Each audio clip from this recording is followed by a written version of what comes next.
Hello, dear listeners. Welcome back to our cozy corner of stories. These are tales that wrap around your heart like a warm blanket on a cold winter evening. They heal, they comfort, and they remind us that even in the quietest moments, there is a light worth reaching for. Tonight, I am taking you to a windswept town on the coast of Maine. Here, the sea whispers to the cliffs, and an old wooden house stands alone at the edge of the world. In that house lives Arthur Hale, a man of 63, whose days are woven with silence, regrets, and dreams that never found their way to paper.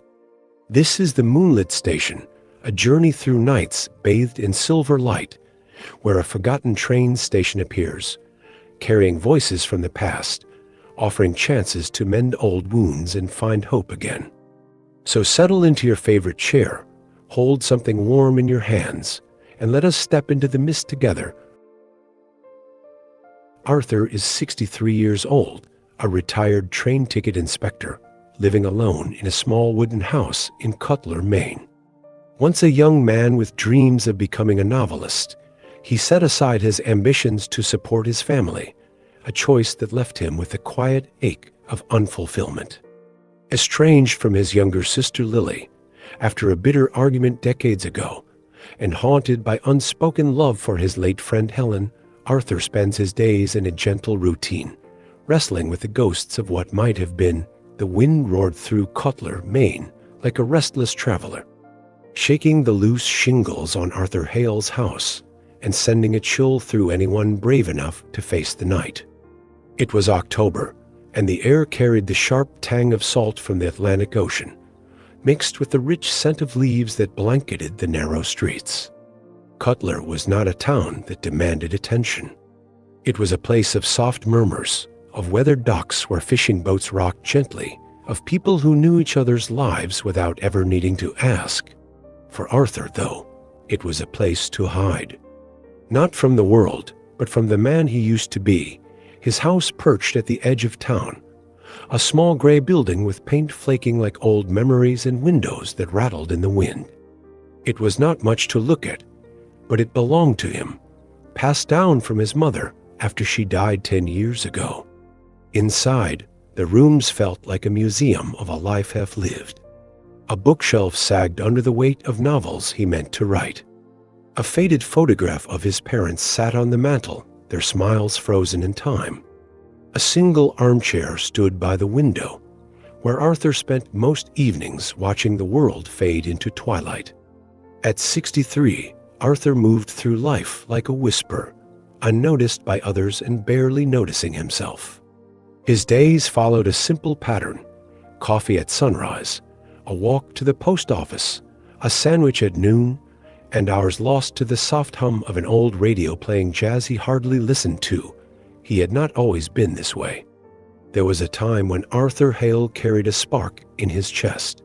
In his 20s, he filled notebooks with stories about sailors chasing storms, lovers meeting on misty cliffs, and dreamers who found courage in the smallest moments. He imagined his name on a book cover, his words read aloud to strangers who would nod and feel their own hearts stir. But dreams were delicate things, easily buried under the weight of life. His father fell ill, his mother needed help, and the family leaned on him to keep them steady. So Arthur took a job at the train station, punching tickets, checking schedules, and watching other people's journeys unfold while his own stayed locked in those notebooks. The station was gone now, torn down years ago to make room for a parking lot nobody bothered to use. But Arthur still felt its rhythm in his bones. The clatter of wheels on tracks, the whistle that cut through the morning, the faces of passengers carrying their hopes and sorrows in their bags. He loved the job in his own way. It gave him glimpses of lives he would never live. But it also reminded him of what he had given up. Every ticket he punched was a page he did not write, a story he did not tell. His sister, Lily, had been his closest ally in those early days. 2 years younger, with a laugh that rang like a bell and eyes that saw the world in bright colors, she would sit with him on the porch, listening to his stories, her voice full of belief. She told him he would be famous one day, and he believed her because her faith was stronger than his doubts. But families could break as easily as dreams. When Lily was 20, she fell in love with a musician who promised her the world, but left her with nothing. Arthur, protective and quick to judge, told her she was wasting her life. Their argument was fierce, words sharp enough to draw blood. Lily left Cutler, and though they exchanged a few letters over the years, the distance between them grew too wide to cross. Now she was a stranger, living somewhere far away, perhaps in California, or so he had heard. Then there was Helen.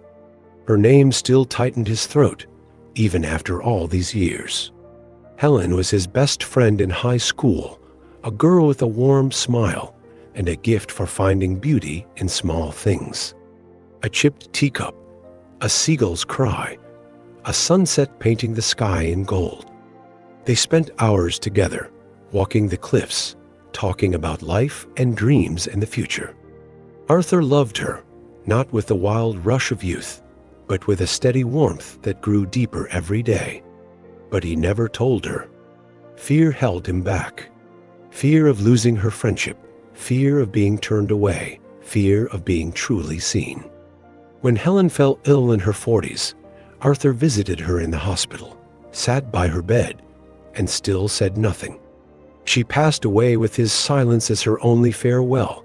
These were the shadows that lived in Arthur's house, lingering in the creak of the floorboards, the flicker of the lamp, the empty spaces where laughter once echoed. He did not drink to forget them, as some might. He did not shout or cry. He simply carried on, a man who had learned to live with the quiet pain of what could have been. But carrying on was not the same as living, and deep down, Arthur knew it. Trees swayed gently, shadows stretched across the ground, and the light seemed to hum with a quiet promise. Arthur had always loved the moon, its steady presence, its gentle watch over the world. Tonight, though, it felt different. It felt like it was speaking to him. He stood, his knees stiff from sitting too long, and reached for his coat.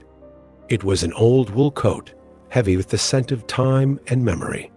He did not know why he felt the need to go outside. He only knew he had to. The air was cold, biting against his face, and the gravel crunched under his boots as he stepped onto the path that led past his house, toward the woods at the edge of town. The woods were thick, a tangle of pine and birch, and beyond them lay the old train tracks, rusted and overgrown, a reminder of a time when Cutler felt alive. As he walked, the wind seemed to calm, as if welcoming him. The moonlight poured through the trees, lighting his way, and Arthur felt a strange tug in his chest, like a string pulling him forward. He had walked this path countless times, but tonight it felt new, alive with possibility. He reached the clearing where the train station once stood, now just a patch of weeds and broken stone. But as he stepped into the moonlight, he stopped. There, where nothing should have been, stood a building. A wooden structure, old and worn, its windows glowing with a soft amber light. It was the station, or something like it, smaller than he remembered, its edges blurred as if painted from a memory. The air around it felt warm, alive, like the heartbeat of something ancient. Arthur's breath caught in his throat. He had seen this place in his dreams, but never like this. Real, solid, impossible. He took a step closer, then another, his boots sinking into the soft earth. The door was slightly open, creaking in the breeze, and through it, he saw the glow of lanterns, the shine of polished wood. There was no fear, only a calm certainty that this was where he belonged. He pushed the door open and stepped inside, the scent of old timber and coal wrapping around him. Like a familiar song, the station was empty, except for a single bench and a ticket counter that looked untouched by years. On the far wall, a clock ticked softly, its hands still at midnight. And then, from the distance, came a sound, the low, haunting whistle of a train approaching. Arthur turned, his heart beating faster. As the air shimmered and the platform outside lit up with the glow of headlights cutting through the fog, he did not know what was coming, but he knew it was meant for him.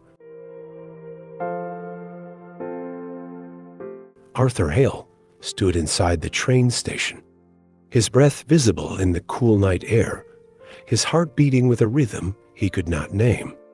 The station was smaller than he remembered from his years working at the old Cutler depot, but it felt alive in a way he could not explain. The wooden walls were worn smooth by time, covered in a thin layer of moss that glowed faintly under the amber light of hanging lanterns. The air carried the scent of old timber, coal, and something sweeter, like the memory of summer rain. A single bench sat against one wall, its surface polished by countless hands, and a ticket counter stood at the far end, its brass fittings gleaming as if someone had cleaned it just moments ago. Above the counter, a clock ticked softly, its hands frozen at midnight. As if time itself had paused to watch, Arthur turned slowly, taking in every detail.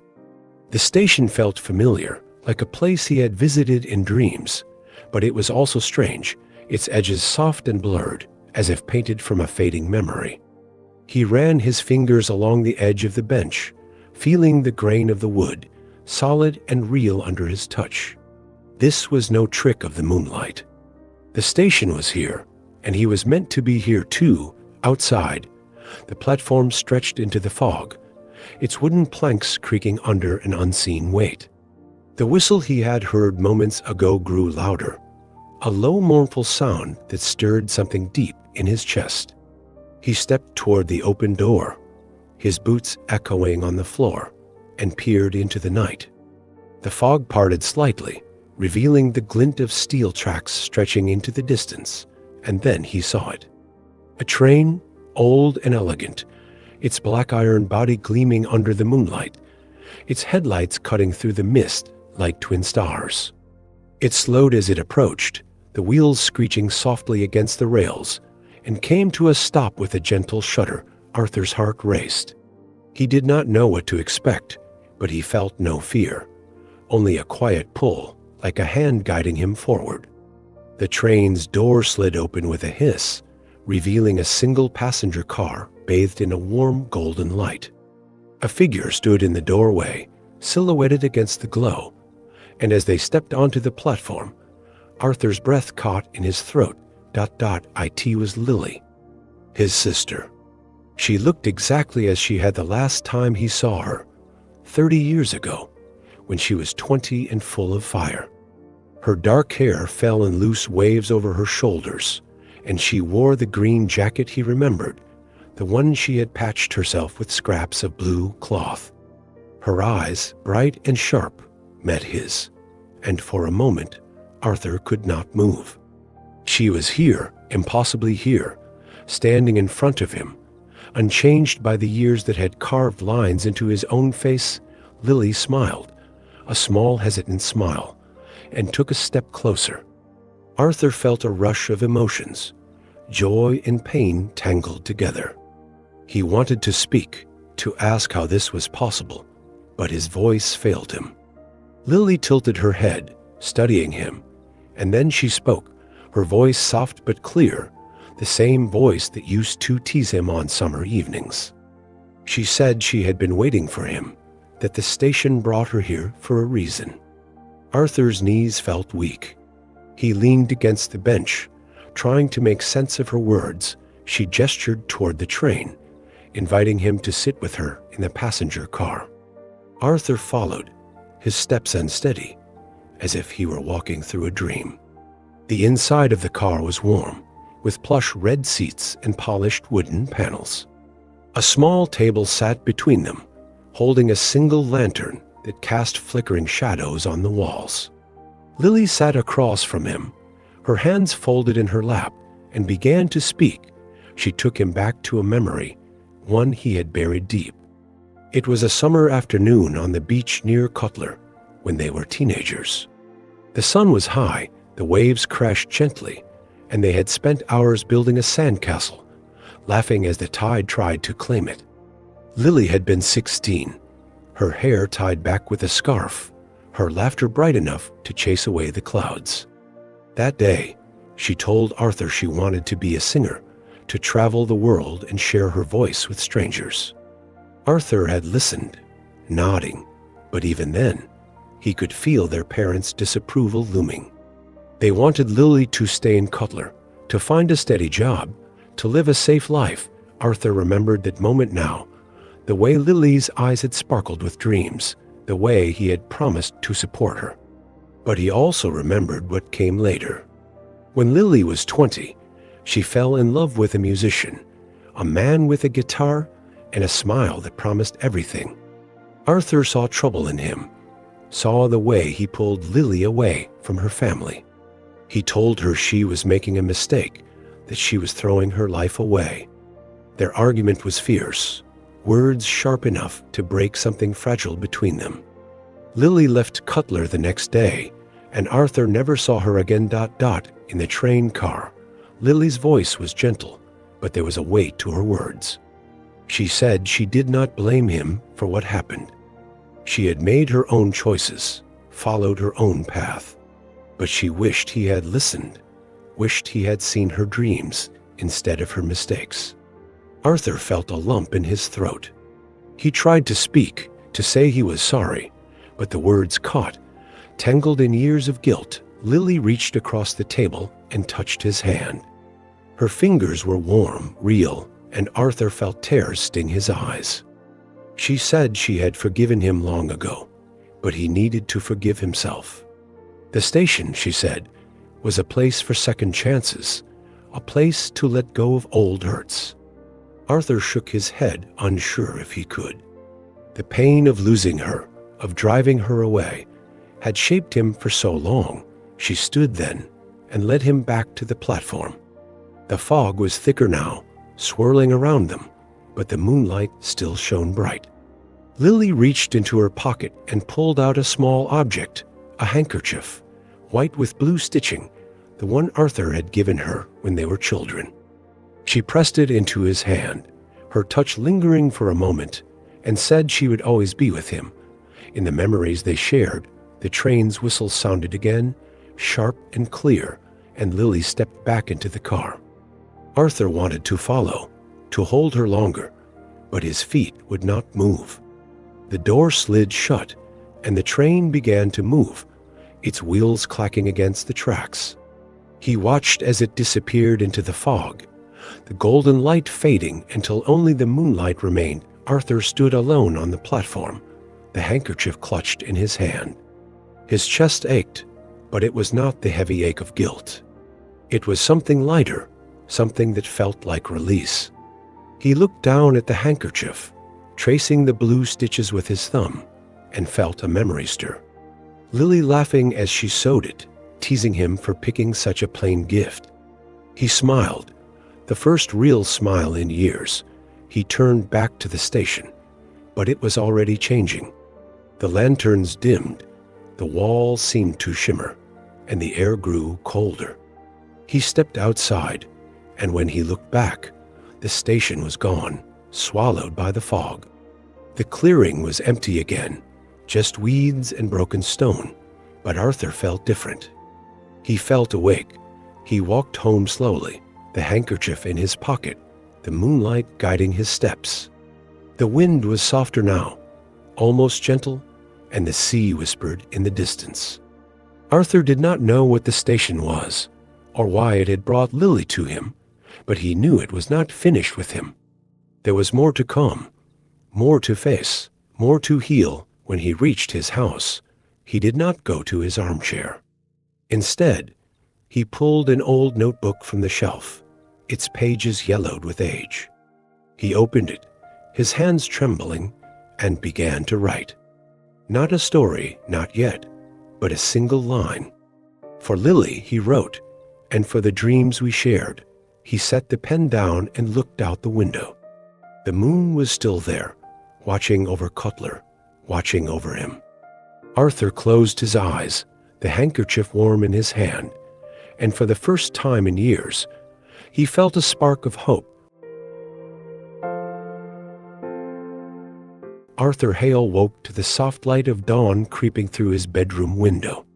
The air in his small house carrying the faint scent of sea salt and pine. His hand rested on the handkerchief Lily had given him, its white fabric and blue stitching still warm from where he had held it through the night. For the first time in years, he felt a quiet stirring in his chest, not the heavy weight of regret, but something lighter, like the first green shoot breaking through winter soil. He rose slowly, his joints stiff but his steps steady, and made his coffee with care, savoring the ritual. The notebook on his shelf, where he had written a single line for Lily, seemed to call to him, but he was not ready to write more. Not yet. The day passed in its usual rhythm. A walk to the post office, a nod to the fisherman unloading his catch, a sandwich eaten in silence. But Arthur was different. He noticed the way the sunlight danced on the harbor, the way the gulls wheeled against the sky.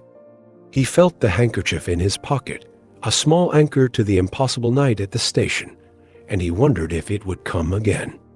He did not know what the station was, a dream, a gift, or something else entirely, but he knew it had changed him. It had given him a chance to see Lily, to say what he had held back for so long, and that was enough to make him hope for more. As evening fell, the sky turned a deep indigo, and the moon rose full and bright over Cutler, Maine. Arthur sat in his armchair, the radio off, the house quiet except for the distant murmur of the sea. The moonlight poured through the window, silver and steady, and he felt it again, that gentle pull in his chest, like a thread tugging him toward something waiting. He stood, pulled on his old wool coat, and stepped outside, the gravel crunching under his boots. The air was cold, sharp with the promise of frost, but Arthur did not mind. He knew where he was going. The path through the woods was familiar now, the trees parting under the moonlight to guide his way. He reached the clearing where the station had appeared before, and for a moment he saw only weeds and broken stone. His heart sank, but then the air shimmered, and there it was. The station stood as it had before, its wooden walls glowing faintly, its lanterns casting a warm amber light into the fog. Arthur smiled, a small private smile, and pushed open the door. Inside, the station was unchanged, the bench, the ticket counter, the clock with its hands still at midnight. The air hummed with that same quiet energy, like the pulse of something ancient. Arthur walked to the platform, his steps sure, and waited. The whistle came soon after, low and haunting, and the train appeared, its black iron body gleaming, its headlights slicing through the mist. It stopped with a soft creak, and the door of the passenger car slid open, revealing a golden glow within. A figure stepped onto the platform, and Arthur's heart skipped a beat.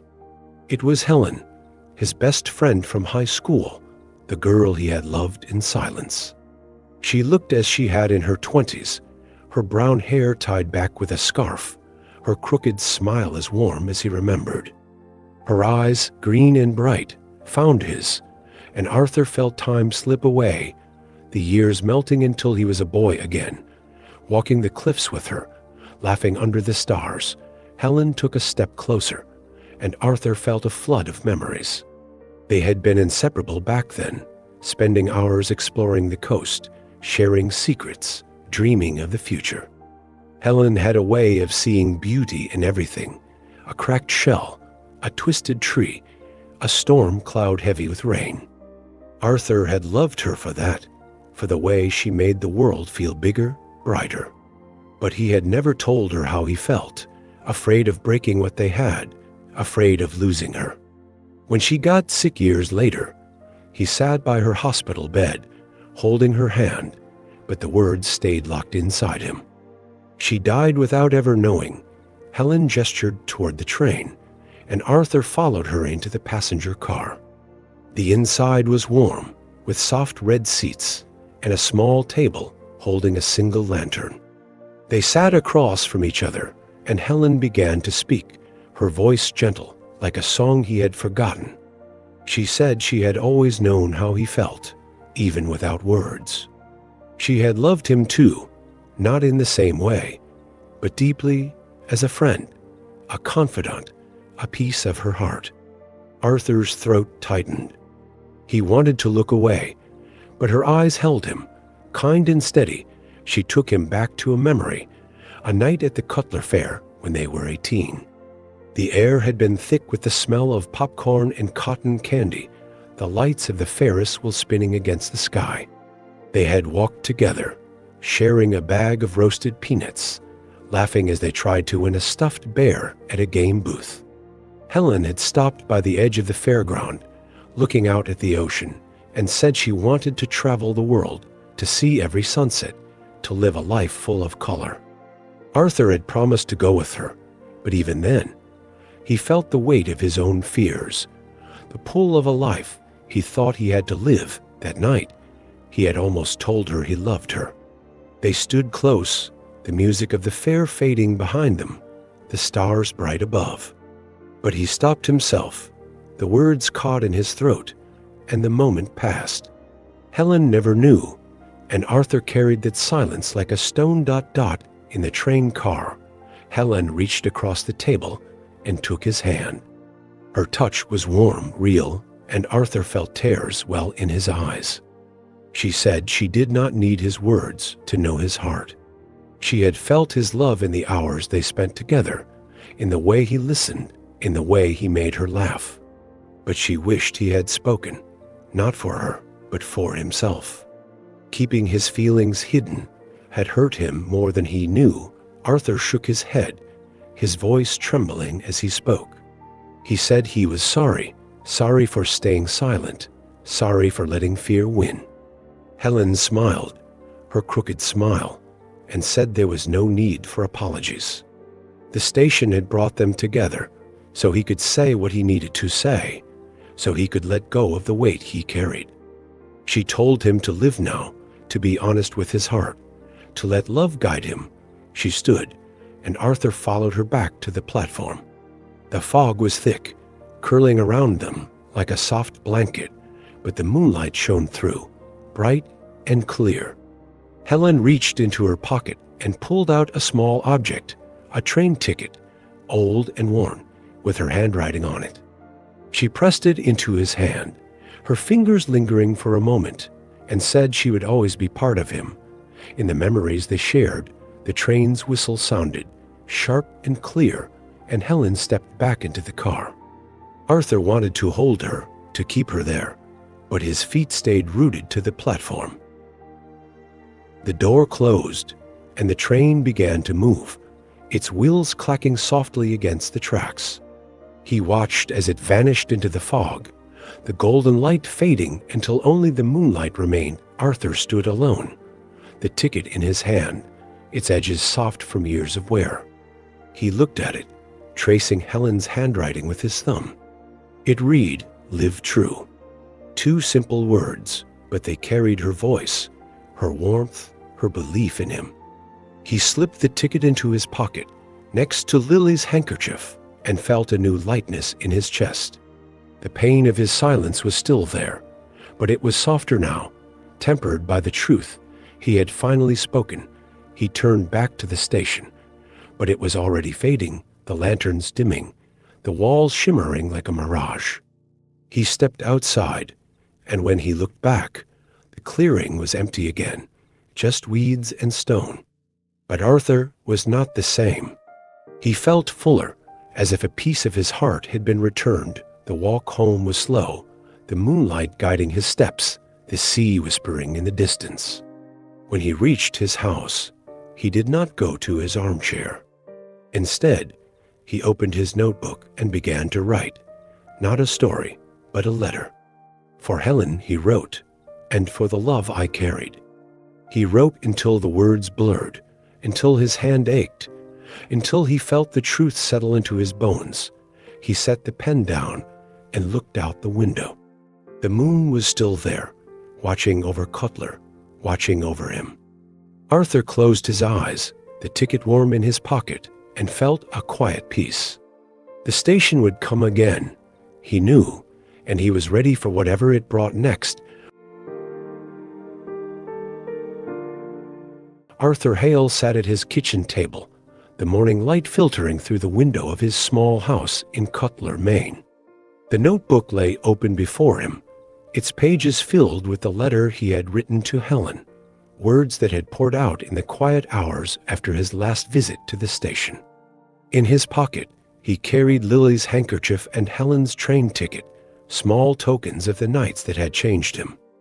At 63, he felt a shift inside, not a grand transformation, but a gentle thawing, like ice melting under the first spring sun.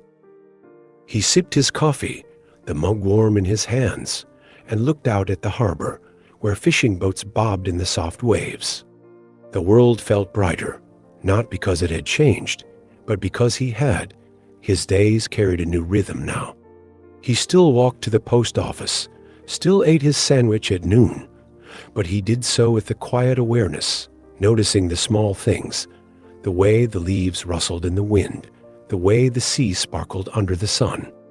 He thought of Lily and Helen often, their voices lingering in his mind, their forgiveness a gift he was learning to accept. The station had given him something he had not expected, a chance to face the past, to speak truths he had buried. And though he did not know what it was, a dream, a miracle, or something else, he knew it was not finished with him. As evening fell, the sky turned a deep velvet blue, and the moon rose over Cutler, full and radiant, casting a silver glow across the town. Arthur felt it again, that familiar tug in his chest, like a call he could not ignore. He stood, pulled on his wool coat, and stepped outside, the air crisp with the scent of pine and salt. The path through the woods was well worn now, the trees bending to let the moonlight guide his way.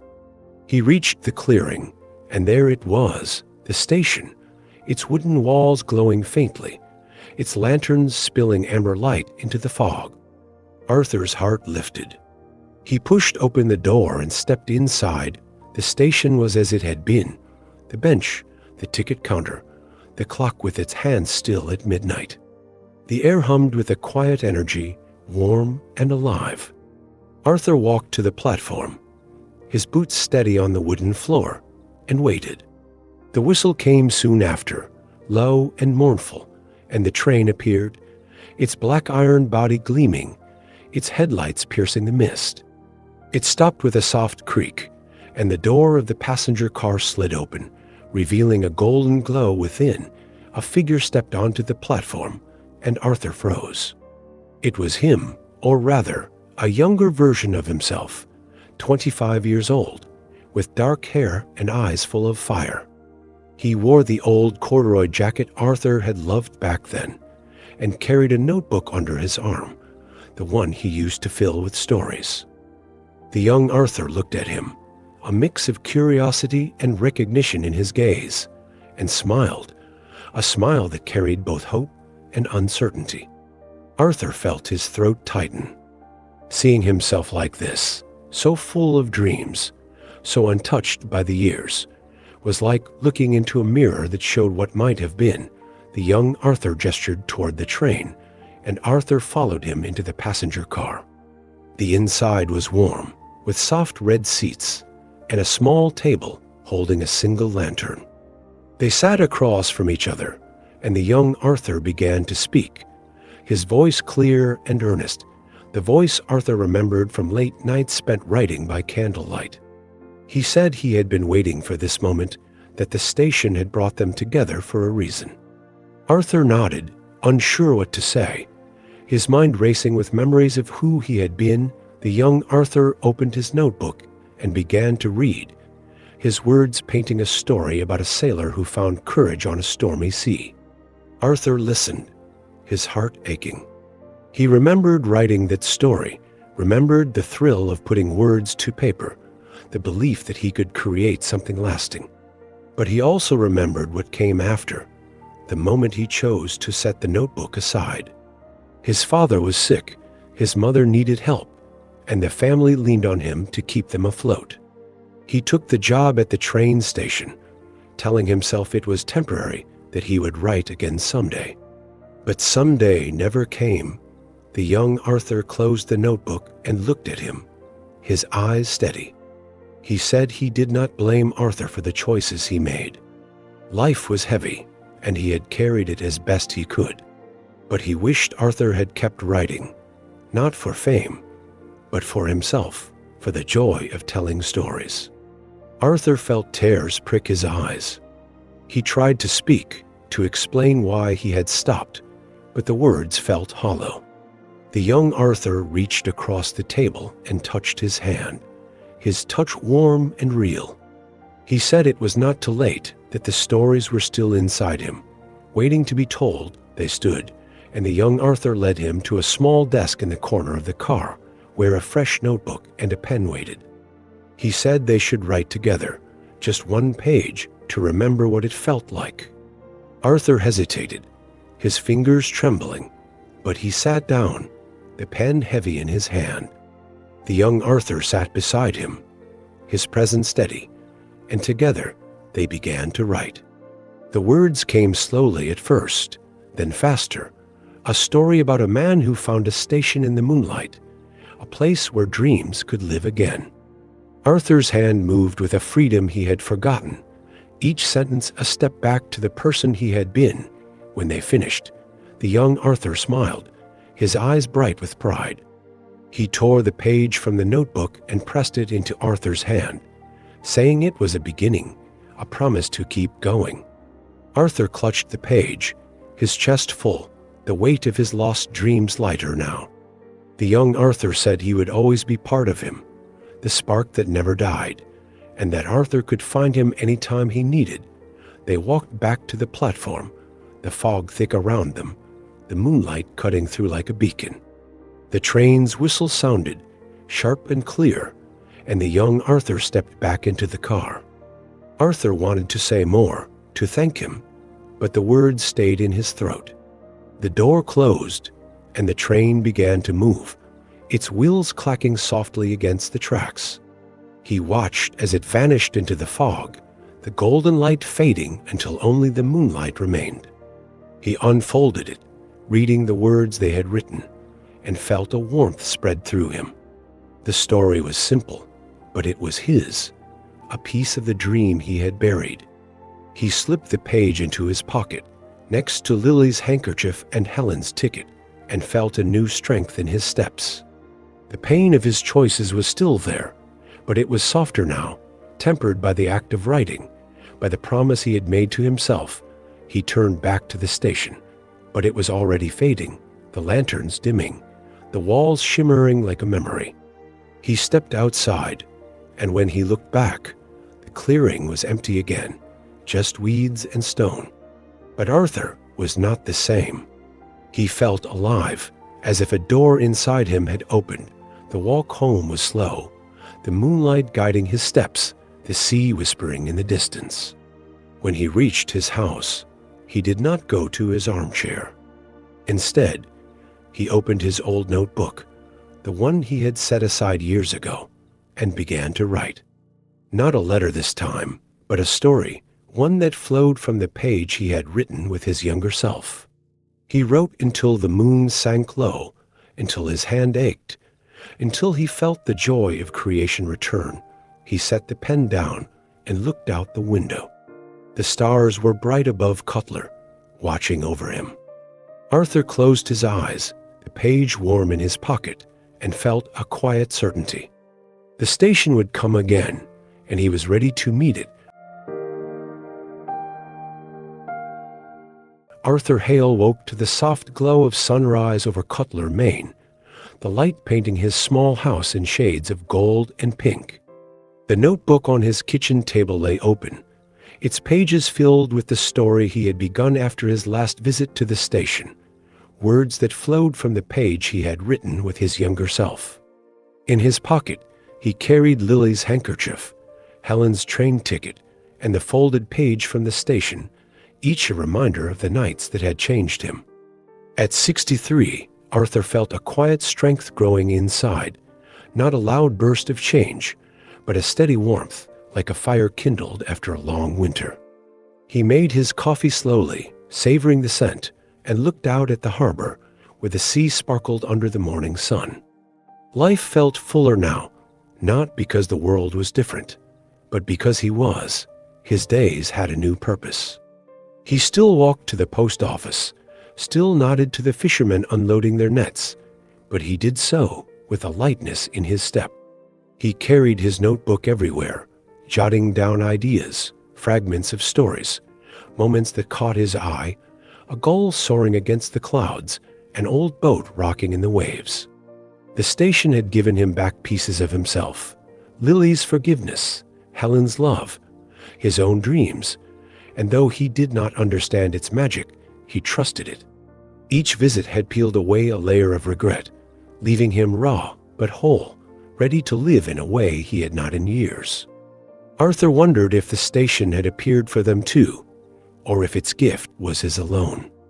Either way, he felt a need to share what he had learned, to offer others the chance to heal as he had. One morning, he stopped by the library, a squat brick building with windows that caught the sea's reflection. The librarian, Margaret, was a woman in her late 50s, her hair streaked with gray, her eyes kind but guarded. Arthur had known her for years, but they had never spoken beyond pleasantries. Today, he felt bold.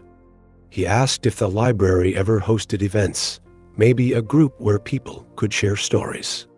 Margaret looked surprised, then thoughtful. She said they had a book club, but nothing like what he described. She asked what he had in mind. Arthur hesitated, then spoke. He said he wanted a place where people could tell their own stories, not just read them, stories about their lives, their regrets, their hopes. He said he had been writing again, and it had helped him face things he had buried. Margaret listened, her eyes softening, and said it was a good idea. She offered to set up a meeting room, put up a flyer, see who might come. Arthur thanked her, his heart racing with a mix of excitement and nerves. He had never done anything like this, but it felt right. The first meeting was small, just 5 people in a circle of folding chairs, the room lit by a single lamp. Margaret was there, along with Tom, a retired fisherman with a limp, Clara, a widow who ran the bakery, and 2 others, a quiet man named Paul and a woman named Helen, who knitted as she listened. Arthur felt out of place at first, his hands sweaty as he held his notebook. He started by sharing a story, not the one from the station, but a simpler one, about a boy who dreamed of writing but chose a different path. He spoke of regret, but also of hope, of finding his way back to the page. His voice shook at first, but grew steadier as he saw the others nod, their eyes bright with understanding. When he finished, Clara spoke. She said she had always wanted to travel, to see the mountains, but stayed in Cutler to care for her husband until he passed. Her voice was soft, but it carried a strength that filled the room. Tom went next, talking about his son, who moved away and rarely called. He said he wished he had been a better father, wished he had listened more. Paul, the quiet man, surprised them all by sharing a story of a lost love, a woman he let go because he was too afraid to commit. Helen, still knitting, spoke of her childhood dream to be a painter, a dream she gave up when she became a mother. Arthur listened, his heart full. Their stories were different, but they echoed his own. The weight of choices, the ache of what might have been. He realized this station had not just been for him. It had taught him to listen, to see the people around him, to offer them space to heal. He ended the meeting by thanking everyone, saying they would meet again next week. As they left, Clara touched his arm and said his story had given her courage. Arthur smiled, feeling a warmth he had not known in years. The meetings grew. More people came, some to share, others to listen. Arthur brought his notebook each time, reading new stories inspired by the station, though he never spoke of it directly. He wrote about a woman who forgave her brother, a man who loved in silence, a writer who found his voice again. The group became a haven, a place where people could lay down their burdens, if only for an hour. Margaret started bringing coffee, Tom brought cookies from Clara's bakery, and Ellen hung a painting she had made. Her first in decades, Arthur's writing flourished. He filled his notebook with stories, not for publication, but for himself, for the group, for the joy of creation. He began to compile them into a small collection, typing them on an old typewriter he found in the attic. He called it Stories from the Moonlight, a nod to the station that had sparked them. He printed a few copies, simple stapled pages, and gave them to the group, watching their faces light up as they read. One evening, after a meeting, Margaret pulled him aside. She said the group had changed her. She had been lonely since her children moved away, but listening to the stories, sharing her own, had given her a sense of belonging. She asked if Arthur would consider reading his stories at the town's winter festival, a small event with music and lights by the harbor. Arthur hesitated, unsure if he was ready, but Margaret's smile was encouraging. He said he would think about it. That night, the moon rose full and bright, its light spilling across Cutler like a promise. Arthur felt the familiar tug in his chest, stronger now, urgent. He pulled on his coat and walked to the clearing, the woods quiet under the silver glow. The station appeared as it always did, its lanterns warm, its walls steady. Arthur stepped inside, his heart steady, and waited. The whistle came, low and clear, and the train arrived, its headlights cutting through the fog. The door opened, but no one stepped out. Instead, a soft voice, not Lily's, not Helen's, not his own, called from within. It said the station had given him what he needed, that this was not a night for meeting, but for choosing. Arthur stood on the platform, the handkerchief, ticket, and page in his pocket, and understood. The station was not just about the past. It was about what he did next. He walked home, the moonlight bright, the sea singing softly. When he reached his house, he opened his notebook and began to plan. He would read at the festival, share his stories, invite others to share theirs. He would keep the group going, keep listening, keep writing. The station had shown him how to heal, and now he would help others do the same. He set the pen down and looked out the window. The moon hung low, watching over Cutler, watching over him. Arthur closed his eyes, the tokens in his pocket warm against his heart, and felt a quiet resolve. The station might come again, or it might not, but he was ready to live truly live, in the light it had given him. Arthur Hale stood at his kitchen window, watching the first snowflakes of the season drift over Cutler, Maine. The harbor was quiet, the fishing boats tucked in for winter, their masts swaying gently under a gray sky. His notebook rested on the table, its pages nearly full now, each story a piece of the journey that had brought him here. In his pocket, he carried Lily's handkerchief, Helen's train ticket, and the page he had written with his younger self, tokens of the nights that had mended his heart. At 63, Arthur felt alive in a way he had not in decades, not because his life was perfect, but because he had chosen to live it fully. He sipped his coffee, the warmth spreading through him, and smiled at the thought of the day ahead. The winter festival was tonight, a small gathering by the harbor with lights strung across the docks, music floating through the air, and tables piled with hot cider and pies.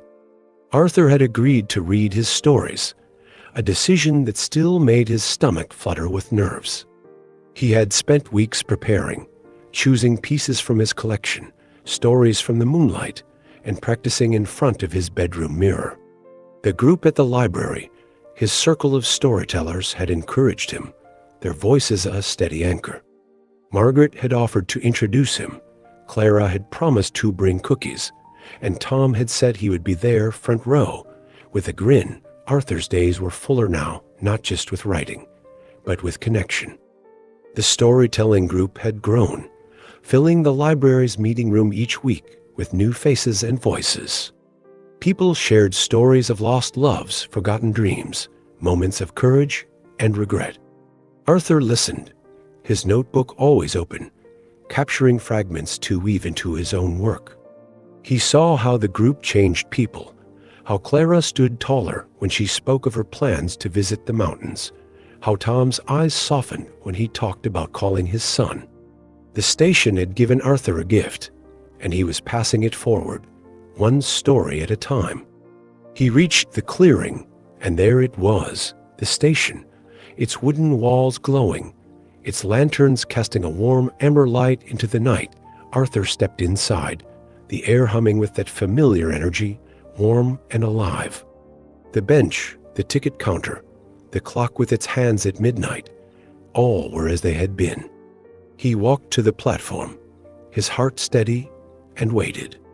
The whistle came, low and clear, and the train appeared, its black iron body gleaming, its headlights cutting through the fog. It stopped, and the door slid open, but no one stepped out. Instead, a soft light spilled from the passenger car, and Arthur felt a presence, not a person, but something greater, like the station itself speaking. He stepped closer, and a warmth wrapped around him, gentle and sure. The light shifted, forming a mirror on the platform, its surface clear and bright. Arthur looked into it and saw himself, not the young man of 25, but the man he was now, 63, with lines on his face and a quiet strength in his eyes. The mirror showed more, reflections of Lily laughing on the beach, Helen smiling at the fair, his younger self writing by candlelight. It showed the library, the circle of chairs, the faces of his group, their stories weaving together like threads in a tapestry. A voice, soft and clear, spoke from the light.